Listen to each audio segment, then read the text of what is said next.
भक्ति भारत में आपका स्वागत है। अगर आपको वीडियो पसंद आए तो इसे लाइक करें, शेयर करें और ऐसे और भी भक्ति वीडियो देखने के लिए सब्सक्राइब करें। तीसरा अध्याय। महर्षि मेघा ने कहा, महिषासुर की सेना नष्ट होती देखकर उस सेना का सेनापति चिक्षुर क्रोध में भर देवी के साथ युद्ध करने के लिए आगे बढ़ा। वह देवी पर इस प्रकार बाणों की वर्षा करने लगा मानो सुमेरु पर्वत पानी की धार बरसा रहा हो। इस प्रकार देवी ने अपने बाणों से उसके बाणों को काट डाला तथा उसके घोड़ों व सारथी को मार दिया। साथ ही उसके धनुष और उसकी अत्यंत ऊंची ध्वजा को भी काटकर नीचे गिरा दिया। उसका धनुष कट जाने के पश्चात उसके शरीर के अंगों को भी अपने बाणों से बीन दिया। धनुष, घोड़ों और सारथी के नष्ट हो जाने पर वह असुर ढाल और तलवार लेकर देवी की तरफ आया। उसने अपनी तीक्ष्ण धार वाली तलवार से देवी के सिंह के मस्तक पर प्रहार किया और बड़े वेग से देवी की बाईं भुजा पर वार किया, किंतु देवी की बाईं भुजा को छूते ही उस दैत्य की तलवार टूटकर दो टुकड़े हो गई। इससे दैत्य ने क्रोध में भरकर शूल हाथ में लिया और उसे भद्रकाली देवी की ओर फेंका। देवी की ओर आता हुआ वह शूल आकाश से गिरते हुए सूर्य के समान प्रज्वलित हो उठा। उस शूल को अपनी ओर आते देखकर देवी ने भी शूल छोड़ा और महाअसुर के शूल के 100 टुकड़े कर दिए और साथ ही महाअसुर के प्राण भी हर लिए। चिक्षुर के मरने पर देवताओं को दुख देने वाला चामर नामक दैत्य हाथी पर सवार होकर देवी से लड़ने के लिए आया और उसने आने के साथ ही शक्ति से प्रहार किया, किंतु देवी ने अपनी हुंकार से ही उसे तोड़कर पृथ्वी पर डाल दिया। शक्ति को टूटा हुआ देखकर दैत्य ने क्रोध से लाल होकर शूल को चलाया, किंतु देवी ने उसको भी काट दिया। इतने में देवी का सिंह उछलकर हाथी के मस्तक पर सवार हो गया और दैत्य के साथ बहुत ही तीव्र युद्ध करने लगा। फिर वह दोनों लड़ते हुए हाथी पर से पृथ्वी पर आ गिरे और दोनों बड़े क्रोध से लड़ने लगे। फिर बड़े जोर से आकाश की ओर उछला और जब पृथ्वी की ओर आया तो अपने पंजे से चामर का सिर धड़ से अलग कर दिया। क्रोध में भरी हुई देवी ने शिला और वृक्ष आदि की चोटों से उद्रक को भी मार दिया। कराल कीट को दांतों, मुक्कों और थप्पड़ों से चूर्ण कर डाला। क्रुद्ध हुई देवी ने गदा के प्रहार से उद्दत दैत्य को मार गिराया। भिंतीपाल से वाष्प का कल को बाणों से ताम्र तथा अंधक को मौत के घाट उतार दिया।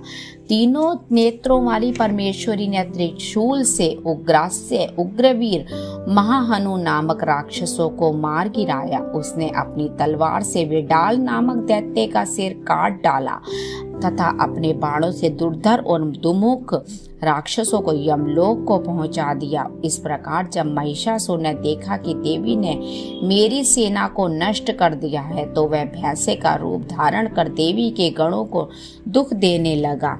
उन गणों में कितने को उसने मुख के प्रहार से, कितनों को खुरों से, कितनों को पूंछ से, कितनों को सींगों से, बहुतों को दौड़ने के वेग से, अनेकों को सिंहनाद से, कितनों को चक्कर देकर और कितनों को श्वास वायु के झोंकों से पृथ्वी पर गिरा दिया।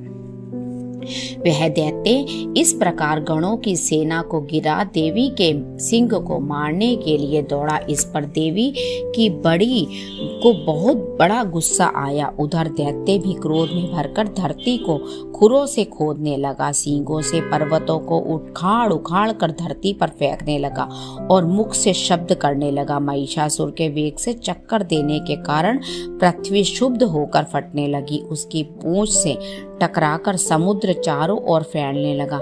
हिलते हुए सींगों के आघात से मेघ खंड खंड हो गए और श्वास से आकाश में उड़ते हुए पर्वत फटने लगे।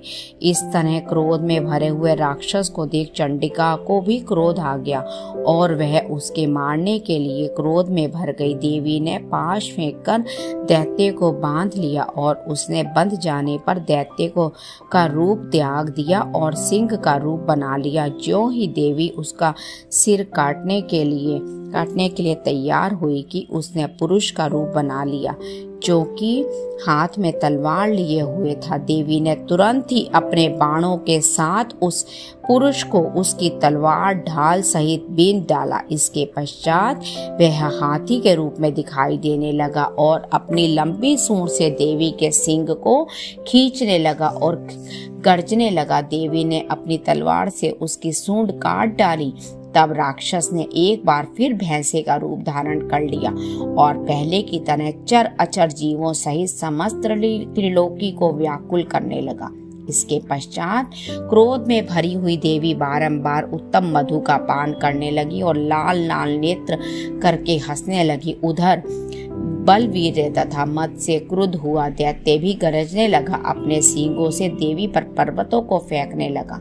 देवी अपने बाणों से उसके फेंके हुए पर्वतों को चूर्ण करती हुई बोली, ओ मूढ़, जब तक मैं मधु पान कर रही हूँ तब तक तू गर्ज ले और इसके पश्चात मेरे हाथों तेरी मृत्यु होगी।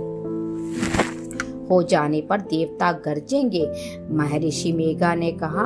यूं कहकर देवी उछलकर उस दैत्य पर जा चढ़ी और उसको अपने पैर से दबाकर शूल से उसके गले पर आघात किया। देवी के पैर से दबने पर भी दैत्य अपने दूसरे रूप में से अपने मुख से बाहर होने लगा। अभी वह आधा ही बाहर निकला था कि देवी ने अपने प्रभाव से उसे रोक दिया। जब वह आधा निकला हुआ ही दैत्य युद्ध करने लगा तो देवी ने अपनी तलवार से उसका सिर काट डाला। इसके पश्चात सारी राक्षस सेना हाहाकार करती हुई वहां से भाग खड़ी हुई और सब देवता अति प्रसन्न हुए और ऋषियों महर्षियों सहित देवी की स्तुति करने लगे। गंधर्वराज गान करके अप्सराएं नृत्य करने लगी।